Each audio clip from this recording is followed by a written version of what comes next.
This is Pops, and welcome to my review of the movie Air. And short review, I encourage you to see it if you are interested in biopic films, historical films, films about the 80s, films about sports, particularly basketball and Michael Jordan.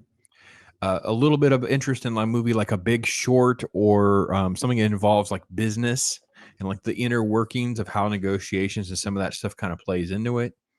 And if you're a pretty big fan of Matt Damon, that's pretty much the criteria of who's going to like the film. It's a very script driven, dialogue driven, and performance driven. There's no scenes of basketball of any significance.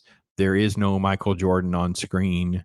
There's just very little of those things. So if you're completely looking for the wrong thing, this may not be the movie for you. But as far as quality of film, quality of performance, quality of execution, and all of that, it's among the best films of the year so far. And I really, really enjoyed it. There's so much 80s nostalgia bait, things that we were enjoying at the time, things that they're not in the trailer though. I have no way of like really sharing some of that with you. But basically, the film is centered around Matt Damon's character, Sonny. Now, Sonny is sort of like the talent scout for Nike. So they really are an athletic shoe, a running shoe. They're up against Adidas, who has like international presence and is just dominating certain arenas of the market. Then, of course, Converse, who is just a big, big player in the grand scheme of everything that involves basketball. In particular, Converse was huge.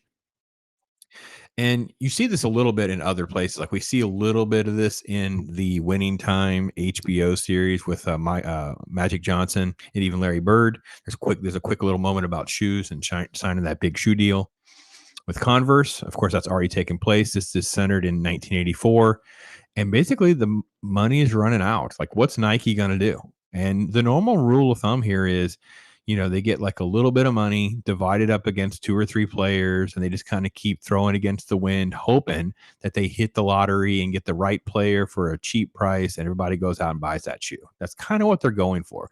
It is funny because they do name drop like names like Charles Barkley and John Stockton, who they easily could have gotten for the money and the budget they were going for had they known they were going to become superstars. And obviously, Barkley didn't get off to that start because he was more like the sixth man over in Philadelphia for a while before, he kind of moves along and started to find his greatness. But here you get this journey of Sonny Vaccaro, and everything is rooted in real life. I'm not going to say it is true, and I didn't fact check a whole bunch of this. A lot of stuff I lived through, so I can tell you pieces of it. I remember pieces I've read about, learned about, even in the wake of the Michael Jordan Last Dance documentary kind of cements some of the elements of the family dynamic and Jordan and Nike and that kind of thing. So, and him being the underdog, because it is sort of Sonny being in the underdog and this being an underdog story is sort of also an disconnected extension of the Jordan phenomenon and what underdog he was, right? Oh, he only scored so many points per game. He wasn't the best player at North Carolina at the time. He's small. He's going to this team. What's he really going to be, right? He's not Olajuwon. Those kinds of things. Okay. The film moves around very dynamically of Sonny trying to figure out what to do because he's like, none of this is going to get us over the hump. And he's just watching highlights and he sees Jordan's highlight films. He understands that this dude is a stone cold killer in the clutch. He sees everything he needs to see to know Jordan is it. And there's an Arthur Ashe tennis racket commercial, and it's like, listen, we could brand this guy. It's more than the shoe and the product. It's the person. Like we need to flip the script and make it an extension. And he goes and sees one of his closest friends, who's George Reveling. And by the way, George does actually. This is actually a true story of him actually having MLK's dreams, like little notes. So there are elements that are really fascinating and kind of fun to kind of look into if you want to kind of spend that time behind the curtain there. David Falk is Jordan's agent, and probably the main reason this film is rated R. This film did not need to be rated R. This easily could have been made a PG-13 because Chris Messina's portrayal of David Falk, I assume this is rooted in some real life stuff, but oh my gosh, what an awful human being. He becomes this basically like sports agent phenomenon, which we all knew about. But the performances are great. Matt Damon is Sonny. Ben Affleck is the leader of Nike, Phil Knight. Jason Bateman is Rob Strasser, who's got like this marketing type role and kind of sporting a little bit of like the longer hair, which I thought was great. Marlon Wayans plays George Raveling. And then Chris Tucker, I think, also has some great scenes as kind of like a compatriot there at Nike for Sonny. His name is Howard. And I really, really loved what Chris Tucker does, how he gets to work with some different things and how well it works. So let me run through a couple little shots here. Here's Affleck's version. In this, we'll get more of that.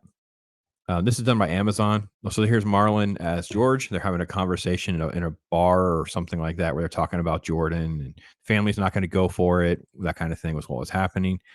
And he does everything unorthodox. So this was very well edited in the trailer, because it was like, what's your pitch? Our pitch is our basketball department sucks. And it's like, well, that's not a very good, I don't like it.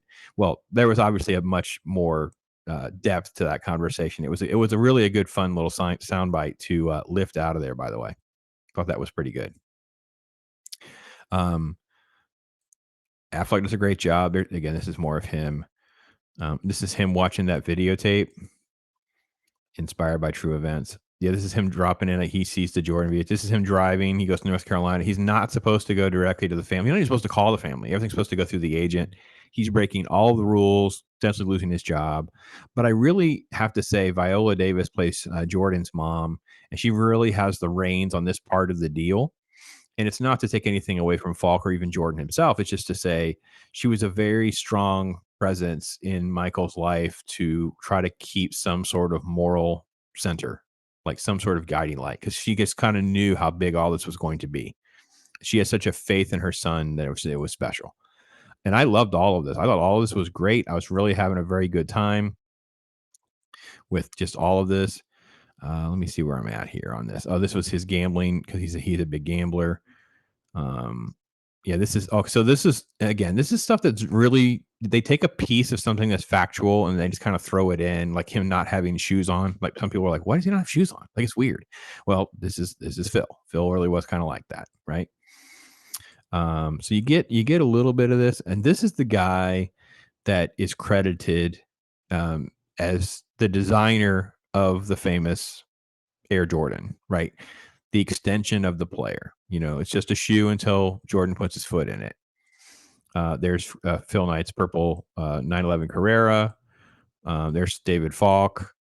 Here's the board that I was telling you about, where they name drop some different players, like Olajuwon goes to Converse. Here's Sam Bowie going down the list. Sam Perkins. Here's Barkley's name. I really have to laugh because going through that in real life, how fascinating some of that stuff was. Oh, that was Jordan. That was actually in the trailer, so that's interesting. This is honest. They cut it all out of order. I shouldn't have seen that shot. This is actually Jordan. So this them creating the silhouette for the shoe. There's the shoe.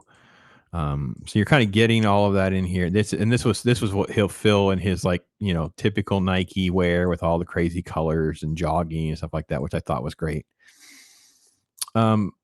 So a couple other things I thought were obviously, there's not any of it in the trailer, so you are going to be blown away by the music, the 80s references of things that happened and were done and we used and we played with. I just loved all of that. It was similar to my response in Tetris. Like, if you saw Tetris, a little bit of what my appeal and love of that was the nostalgia part of it. It felt very authentic.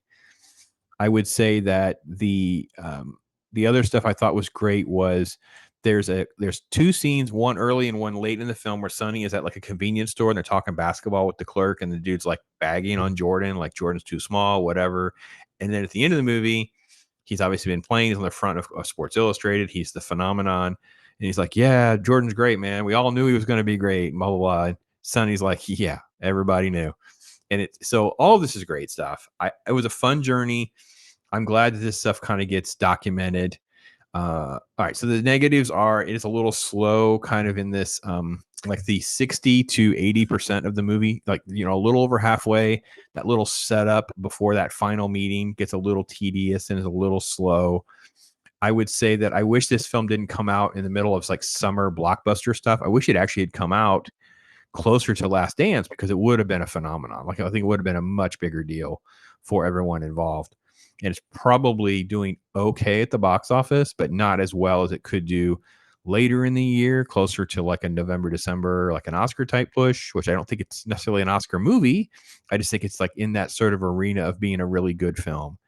I think that folks that don't know much about this era or Jordan would really get a kick out of at least learning a little bit of that history. So I think that when it lands on Amazon, it's going to be a pretty good, it's going to yield a very good response for them. Some really good ratings and responses from people who are finding it for the first time. So that's my take on it. If you can get a chance to catch it, snatch it up on a lower cost matinee type thing or something like that. Have a good time, have some fun dipping into the 80s, reliving that stuff. I'd love to hear from you guys, some of your thoughts on Jordan, some of the thoughts on Nikes. I mean, I know there's a shoe collectible thing. It's like this massive thing because of this. Like this is some of that precursor stuff that leads up to the phenomenon that is not only just Michael Jordan, but also shoes and I don't even know how to put it into words. It was so big. It's bigger than life. So anyway, that's my take on it. Love hearing from you. I am Pops. Pops! Gotta have my Pops!